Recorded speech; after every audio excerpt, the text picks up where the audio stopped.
Graça e paz, queridos irmãos, louvado seja o Senhor por essa grande e rica oportunidade. Estamos aqui para uma causa bem especial. Estamos aqui para falar da palavra de Deus e essa é uma causa mais do que especial. Sempre que nos é oportuno abrir a Escritura para a gente refletir nela, significa que a gente está falando de algo bem valoroso para a gente, que é a palavra de Deus. A nossa única regra de fé e prática. Hoje a gente vai contar uma história bem marcante lá no segundo livro dos Reis, capítulo 11. Então nós vamos tratar sobre isso e eu quero convidar você para estar junto, para a gente estar orando por isso, pedindo ao Senhor que nos abençoe. Estamos no momento de pastoreio. Se você tiver algum pedido de oração, você pode colocar aí no nosso chat. A gente ora por você, tá certo? Então vamos orar agora, depois a gente vai cantar louvores e voltamos com a meditação da palavra de Deus. Altíssimo Senhor dos céus e da terra, magnificado acima de tudo e de todos seja o teu excelso e glorioso nome. Nós te louvamos, Senhor, pela tua presença nesse lugar. Eu sei que as palavras ditas aqui, elas não são soltas ao vento, sem norte, sem paradeiro. Pelo contrário, a tua palavra que sai do coração e da boca do Senhor, certamente ela cumprirá o propósito para o qual fora designada.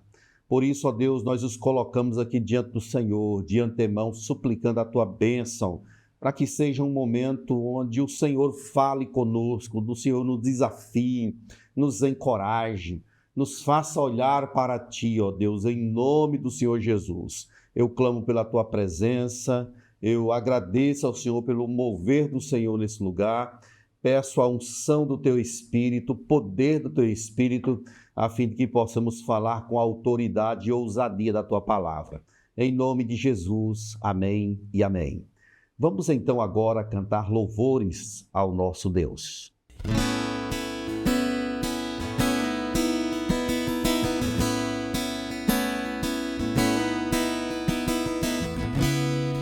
Mais altos montes ao mais fundo mar, a criação revela a tua glória. Há perfumes e cores em todo lugar. Cada ser entoando uma música, te adorando. Impossível descrever, tu chamas cada estrela do céu pelo nome. Tu és tremendo, Deus. Impossível compreender, maravilhados prostramo-nos diante de ti. Tu és tremendo, Deus, quem comanda os relâmpagos e os trovões e dá ordem às chuvas sobre as nações. Criou lua e sol e a fonte da luz, fez os dias e as noites e a tudo conduz. Incomparável, impossível descrever, tu chamas cada estrela do céu pelo nome. Tu és tremendo, Deus.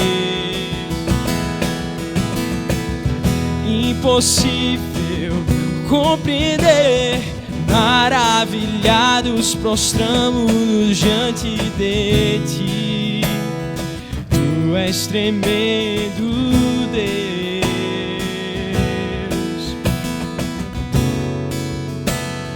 Tu és tremendo, Deus.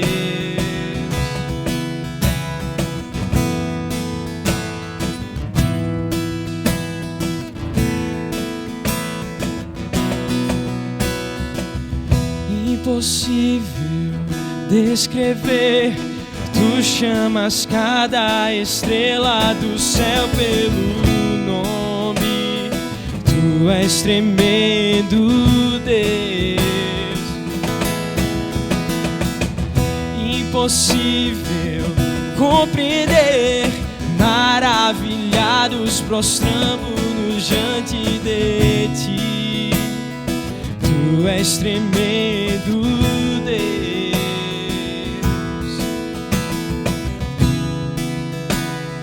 Tu és tremendo, Deus. Tu és tremendo, Deus.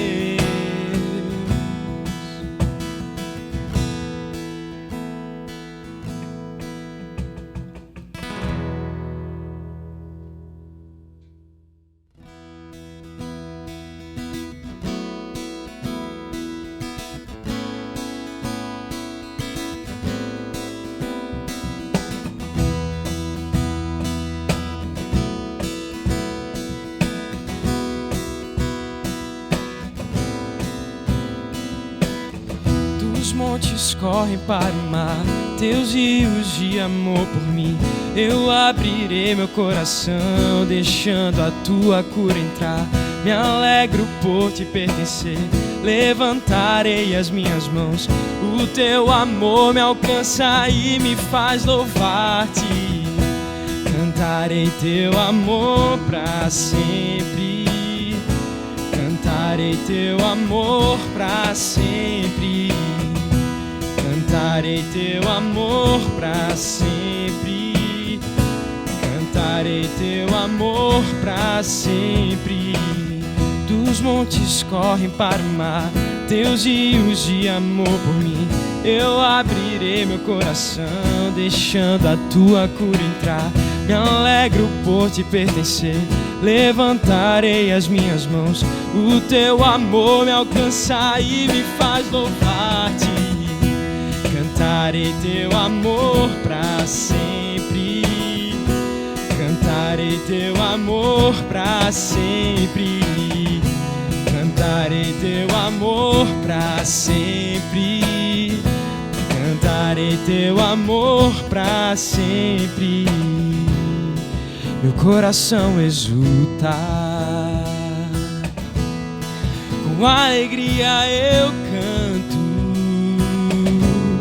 Quando o mundo conhecer a ti, e ele se encherá com a tua alegria. Cantarei teu amor pra sempre. Cantarei teu amor pra sempre.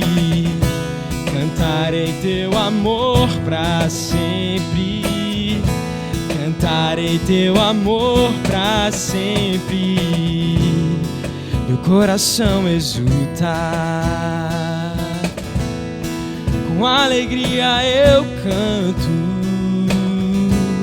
Quando o mundo conhecer a ti, e ele se encherá com a tua alegria.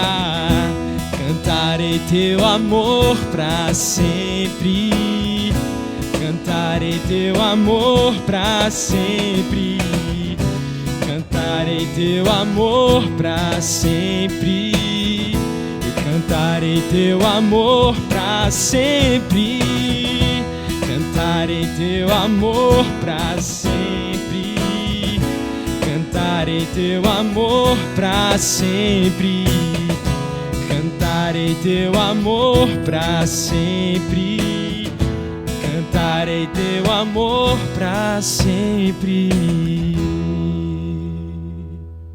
Benção, meus irmãos, como é maravilhoso poder entoar cânticos de adoração ao nosso Deus. A Bíblia diz que aos retos fica bem o cântico de louvor.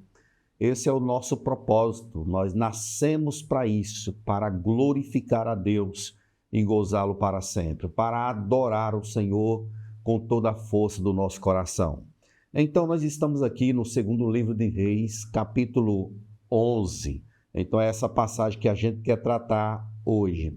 Lembrando que nós temos um livro que está conectado ao outro livro, que seria o primeiro livro dos reis. Então, o primeiro e segundo livro dos reis formam um único compêndio, é a tratativa da história dos israelitas, dos reis de Israel, especialmente. Nós chegamos aqui no capítulo 11 para narrar uma história de uma mulher sanguinária. Uma mulher sanguinária. Ela é filha de Acabe e Jezabel. Pensa aí nas peças. Jezabel e Acabe, eles eram reis do norte. E Deus já havia dizimado os dois por conta de idolatria, por conta de prevaricação contra o Senhor. Mas a filha desse casal, chamada Atalia, casou-se com um rei do sul, com um rei de Judá, chamado Jorão. Então, Atalia, ela era casada com Jorão. O Jorão faleceu e ela ficou por ali, viúva, e eles tiveram um filho chamado Acasias. Então, estamos aí agora no Reino do Sul. Jorão, ele fez o que era mal perante o Senhor, andou nos caminhos dos reis de Israel, como também fizeram os da casa de Acabe, porque a filha deste era mulher, era sua mulher, e fez o que era mal perante o Senhor, segundo o livro dos Reis, capítulo 8, verso 18. Aí a gente lê em 2 Crônicas 21:15, a seguinte palavra: tu terás grande enfermidade nas tuas entranhas. Pense aí. É enfermidade que aumentará dia após dia. Parece que era um câncer. Até que saiam as tuas entranhas. Despertou, pois, o Senhor contra Jorão o ânimo dos filisteus e dos arábios que estão do lado dos etíopes. Então, o que nós temos é a mão de Deus pesando sobre Jorão, porque ele prevaricou, ele entrou no caminho de Acabe e Jezabel, que eram seus sogros. Então, eles não amavam o Senhor, eles eram idólatras, e Acasias morreu, padeceu por conta da pesada mão do Senhor. Então, ficou Acasias, ele assume o trono de Judá, no Reino do Sul. Ele tinha tudo para fazer diferença. O seu pai havia morrido na penúria, como se diz. Ele tinha tudo para fazer diferença. Mas Acasias também fez o que era mal perante o Senhor. De modo que ele morreu. Morreu sofrendo, morreu aí na penúria, como a gente viu na descrição agora há pouco. Ficou esse vácuo. Depois da morte de Atalia, depois da morte de Acasias, Atalia, vendo que seu filho era morto, diz o verso 1, levantou-se e destruiu toda a descendência real. Ou seja, nesse vácuo aí, antes do rei assumir o trono, essa rainha mãe, depois que o seu filho Acasias morreu, ela mandou matar todos os filhos que poderiam assumir o trono de Judá. Mas vejam só o que a Bíblia diz no verso 2. Joelzeba, filha do rei Jeorão, vejam só, e irmã de Acasias, tomou a Joás, filho de Acasias, e o furtou dentre os filhos do rei, aos quais matavam, e pôs a ele e a sua ama numa câmara interior, e assim o esconderam de Atalia, e não foi morto. Vejam que a avó sanguinária, quando Acasias morreu, ele deixou alguns filhos, e o filho mais velho assumiria o trono. Mas o que a avó fez? Mandou matar todo mundo, não é para ficar ninguém, os próprios netos. Já pensou? E uma outra filha dela, chamada aí Jeoseba, ela pegou e escondeu um menino chamado Joás. Ela esconde esse menino para que não seja morto. Então essa mulher, ela foi assim um instrumento nas mãos do Senhor. O que a gente tem aqui é a providência direta de Deus em operação. Esse menino foi salvo porque havia uma promessa de Deus lá em Gênesis capítulo 3, capítulo 12 em diante, de que Deus daria a Abraão uma descendência, uma grande família.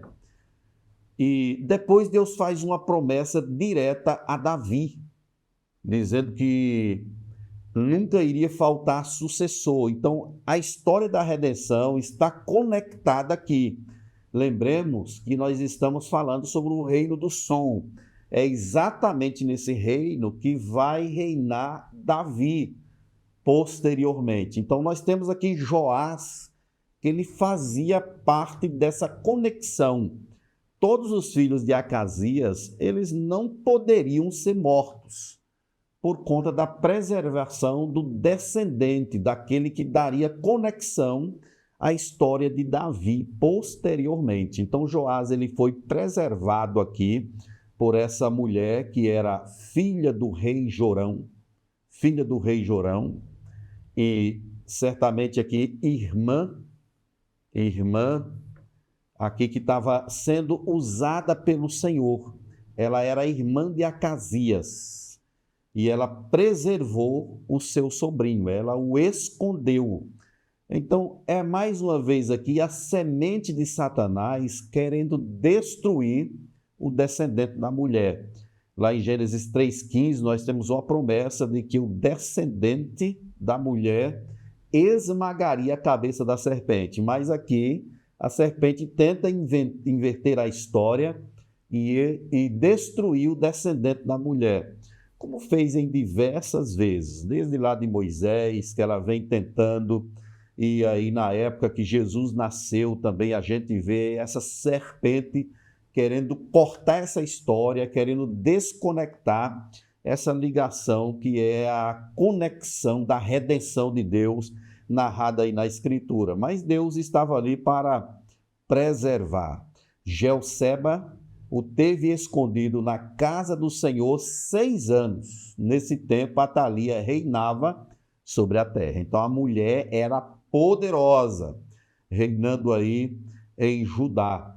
E Joás, que era um descendente direto de Acasias, que era o legítimo rei, estava lá escondido, preservado, certamente pelo poder do Senhor. Então, queridos, aqui nós temos a providência de Deus em operação.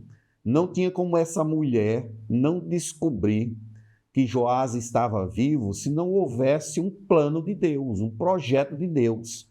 No mundo tem muitos fuxiqueiros. Para alguém ver essa criança lá no templo e de repente contar à rainha, ela mataria todo mundo de uma vez que tivesse lá. Ela já havia matado seus outros netos.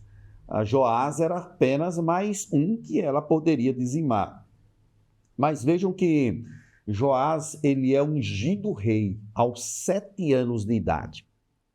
Vejam que plano, somente Deus para operar nesse sentido. No 7º ano, mandou Joiada chamar os capitães dos cários e da guarda e os fez entrar à sua presença na casa do Senhor. Fez com eles aliança e ajuramentou na casa do Senhor e lhes mostrou o filho do rei. Então Joiada, que era uma espécie de comandante, ele fez um juramento e mostrou aos guardas o filho do rei. Então, nessa época aqui, tinha essa espécie de respeito por um descendente real. Se o rei estava morto, que era Acasias, Joás era o rei legítimo. Então, os guardas ali, eles fizeram um juramento. Houve certamente o mover de Deus ali. Então, lhes deu ordem dizendo: esta é a obra que é a vez de fazer. 1/3 parte de vós que entrais no sábado fará a guarda da casa do rei. É um plano que eles estão montando. E outra 1/3 parte estará ao portão sul. E a outra 1/3 parte no portão detrás da guarda. Assim fareis a guarda e defesa desta casa. Joiada sabia que ia ter um levante, uma espécie de guerra.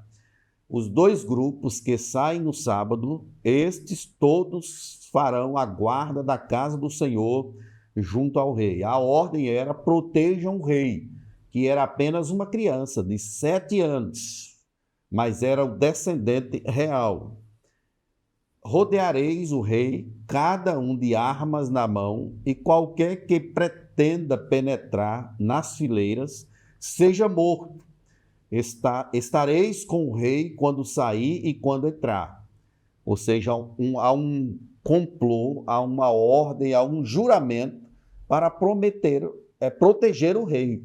Se Joás morresse, ficaria um negócio altamente complicado para todo mundo. Fizeram, pois, os capitães de 100, segundo tudo quanto lhes for ordenara o sacerdote Joiada. Tomaram cada um os seus homens, tanto os que entravam como os que saíram no sábado, e vieram ao sacerdote Joiada. Então, o plano estava armado. Agora vejam que detalhe curioso e importante aqui nesse texto, no verso de número 10. O sacerdote entregou aos capitães de 100 as lanças e os escudos que haviam sido do rei Davi, e estavam na casa do Senhor. Vejam, irmãos, que história magnífica. Os escudos de Davi estavam ali. Havia uma promessa de que Deus levantaria um descendente da casa de Davi. Essa é a linhagem da graça, como eu disse anteriormente. Então, o sacerdote ele entregou lanças e armas do próprio Davi ao povo aqui, aos guardas, para poderem ir à peleja. Os da guarda se puseram cada um de armas na mão, desde o lado direito da casa real até o lado esquerdo, e até o altar, e até o templo, para rodear o rei. Então Joiada fez sair o filho do rei, pôs-lhe a coroa e lhe deu o livro do testemunho. Eles o constituíram rei e o ungiram e bateram palmas e gritaram: viva o rei! Imagina aí o alvoroço em Judá. A rainha está lá no trono, Joás está lá no templo, e um grupo grande de guardas, de servos da rainha, inclusive o sacerdote, eles ungem a Joás e eles gritam: vivam o rei! Imagina aí a fúria dessa mulher. Só que o cerco já estava montado. O cerco já estava montado. Não tinha como ela desfazer isso, porque Joás era o rei legítimo. Mas veja como é que ela reage. Verso 3: ouvindo Atalia o clamor dos da guarda e do povo, veio para onde esse se achava, na casa do Senhor. Ela foi bater lá, brava. Saiu de lá do palácio e veio para o templo ver o que se passava. Olhou, e eis que o rei estava junto à coluna, segundo o costume, e os capitães, os tocadores de trombetas, junto ao rei. E todo o povo da terra se alegrava, e se tocavam trombetas. Então Atalia rasgou seus vestidos e clamou: traição, traição! Veja que mulher miserável. Ela própria mandou matar todos os netos. Não matou Joás porque o esconderam. Agora ela está aí querendo dar uma de boa, dizendo que havia sido traída. Mas o povo da terra, ou seja, ali, quer dizer, uma multidão grande de pessoas estavam ali do reino do sul, o reino de Judá. Todos se alegravam, todos jubilaram, porque a linhagem real estava ali viva, que era Joás. Mas ela estava gritando traição. Porém, o sacerdote Joiada deu ordem aos capitães que comandavam as tropas, e disse-lhes: fazei-a sair por entre as fileiras, se alguém a seguir, matai-o à espada, porque o sacerdote tinha dito: não a matem na casa do Senhor. não queriam matar a rainha mãe ali na casa do Senhor. E olha que ela era a avó de Joás. Quem estava lá sendo ungido era o neto dela. Lançaram mão dela e ela, pelo caminho da entrada dos cavalos, foi à casa do rei, onde a mataram.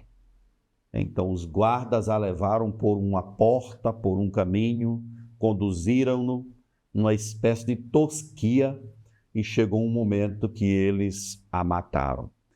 Então, queridos, nós temos aqui todo o tempo a provisão de Deus, a mão de Deus.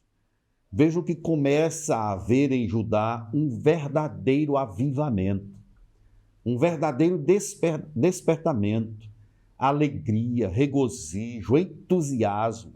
O povo estava feliz pelo que estava acontecendo ali. Verso 17, Joiada fez aliança entre o Senhor e o rei, e o povo, para serem eles o povo do Senhor, como também entre o rei e o povo.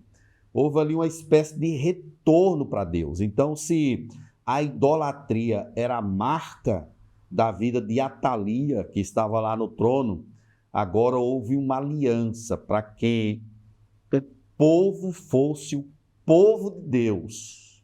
Vejam que a história da redenção está se conectando, desde Abraão, passando pela linhagem da graça, Moisés, vem seguindo por Davi, chega aqui em Joás, está havendo uma aliança de retomada, onde o nome do Senhor está aqui sendo glorificado, sendo adorado por esse avivamento, esse despertamento na vida do povo. Então todo o povo da terra entrou na casa de Baal e a derribaram, despedaçaram os seus altares e as suas imagens, e a Matã, sacerdote de Baal, mataram perante os altares. Então o sacerdote pôs guarda sobre a casa do Senhor. Ou seja, houve ali um redirecionamento da vida do povo em relação ao culto, à adoração a Deus. O que está em jogo aqui, queridos, não é outra coisa senão a adoração ao nome do Senhor. Fizeram aliança, depuseram o altar de Baal, mataram aquele sacerdote probisco, prevaricador, idólatra, que levava o povo à ruína, e agora o povo está aqui diante do Senhor, declarando que adora a Deus agora em espírito e em verdade.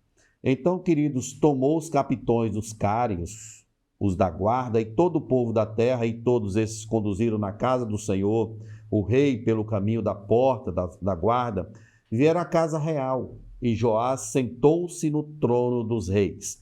Essa expressão ela é muito interessante aqui, porque sentar no trono dos reis significa que a palavra de Deus dita a Davi, essa palavra está se cumprindo, nunca vai faltar o sucessor da tua casa.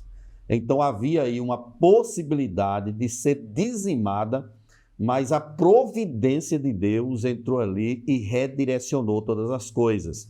Era Joás da idade de 7 anos quando fizeram rei. É claro que ele estava sendo conduzido por uma espécie de mentor que era Joiada, o sacerdote. Então, Deus é maravilhoso, Ele preserva a sua aliança, Ele preserva o seu povo. Deus, Ele preservou a Davi, Ele preservou Josias, Ele renovou a aliança. E esse retorno do povo para Deus é essencial desse aspecto da adoração, da redenção ao Senhor. É a manutenção do verdadeiro culto que está sendo recobrado, que está sendo retomado aqui. Então Deus está nesse negócio, está operando maravilhas. Mas nem todas as coisas são flores. Segundo Crônicas, capítulo 24, verso 17, diz que depois da morte de Joiada, que é o amo ou então um mentor de Joás, vieram os principais de Judá, os príncipes de Judá, e se prostraram perante o rei, e o rei os ouviu.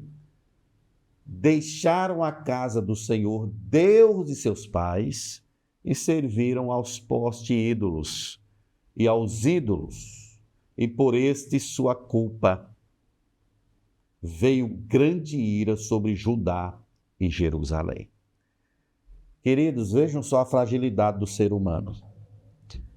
Joás, que foi preservado pela mão de Deus, a vida dele foi preservada, ele assumiu o trono com 7 anos. Mas depois que Joiada morreu, que era o seu mentor, Joás, ele anuiu a idolatria novamente.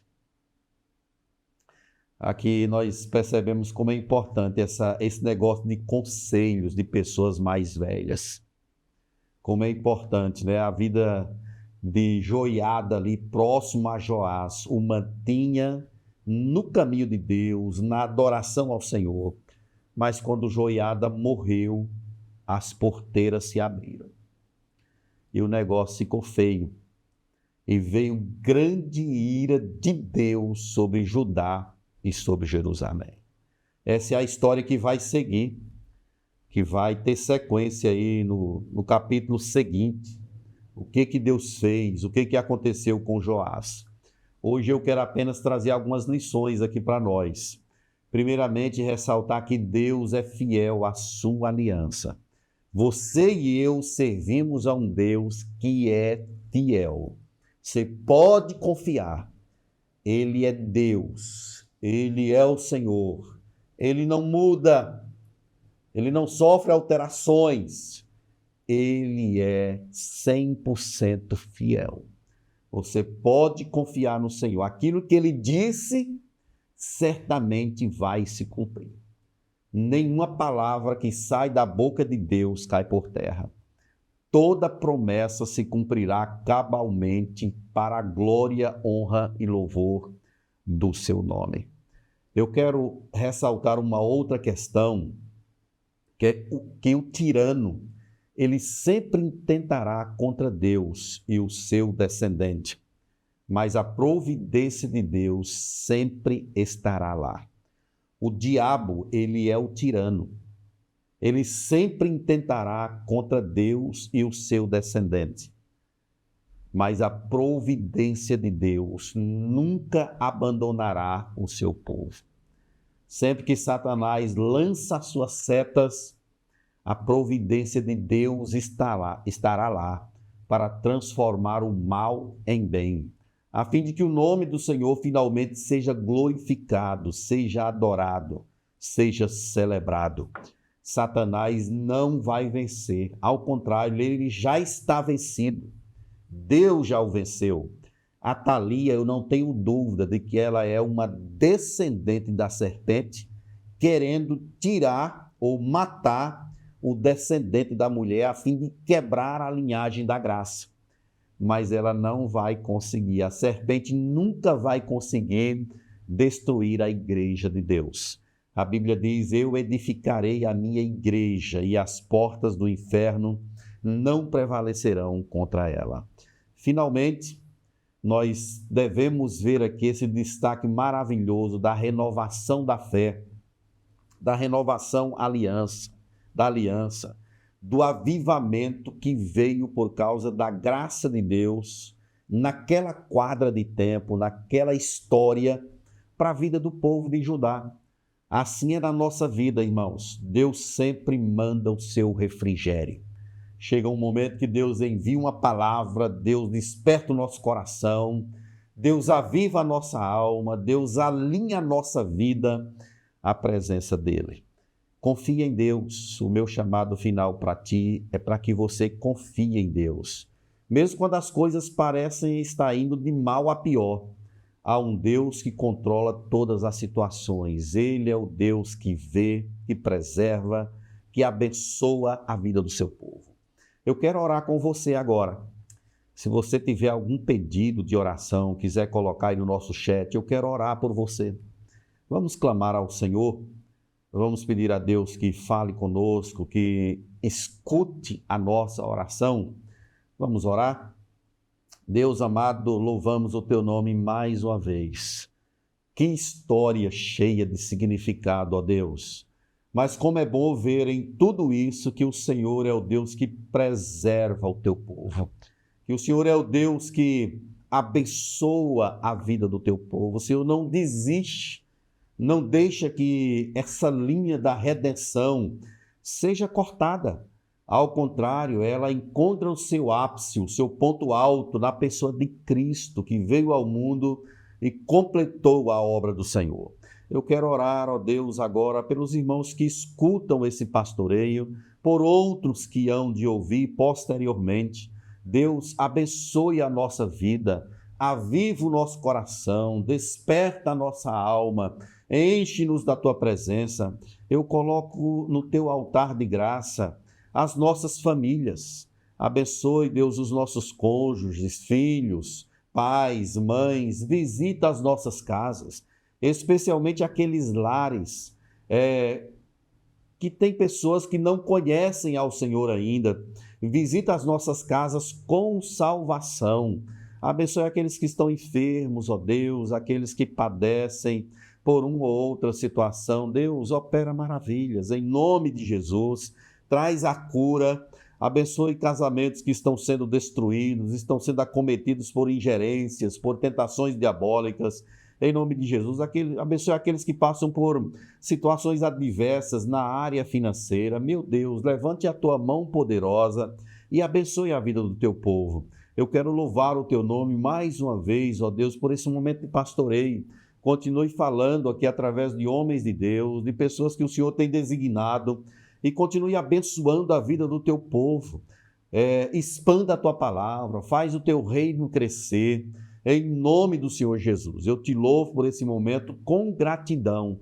Celebro o teu nome, porque ele está acima de todo nome, em nome de Jesus, nosso Senhor amado.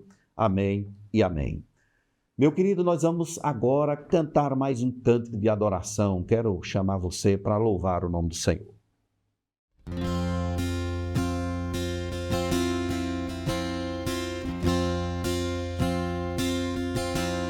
Tu és o Deus que sacia o deserto do coração, em quem devo confiar, a ti me apego.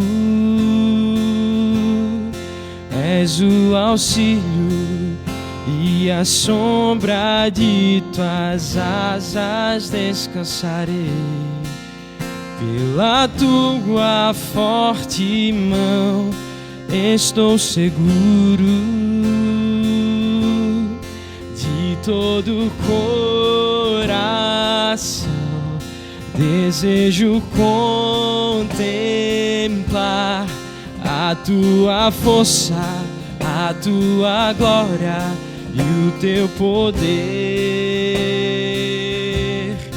Por toda a vida bendirei, levantarei as minhas mãos. Todo o meu ser se satisfaz em teu amor. Com alegria cantarei uma canção de gratidão. A tua graça é bem melhor que a vida. De todo coração desejo contemplar a tua força, a tua glória e o teu poder. De todo coração desejo contemplar a tua força, a tua glória e o teu poder. Por toda a vida bendirei, levantarei as minhas mãos. Todo o meu ser se satisfaz em teu amor. Com Com alegria cantarei uma canção de gratidão. A tua graça é bem melhor que a vida.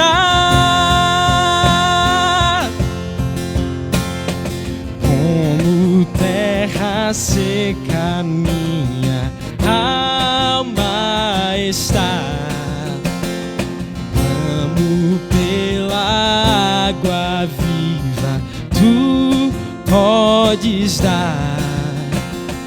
Mesmo quando a escuridão enfim me alcançar, sei que não sou de mim mesmo. Cristo é tudo o que tenho.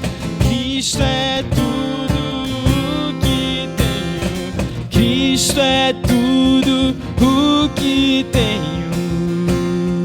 Por toda a vida pedirei, levantarei as minhas mãos. Todo meu ser se satisfaz em teu amor. Com alegria cantarei uma canção de gratidão. A tua graça é bem melhor que a vida. Ok, louvado seja Deus sempre. Que Deus continue sendo adorado no meio do seu povo. A minha gratidão a você por estar aqui comigo, ouvindo a palavra, participando desse momento de pastoreio. Que Deus abençoe a sua vida e a sua casa, em nome de Jesus Cristo, nosso Senhor.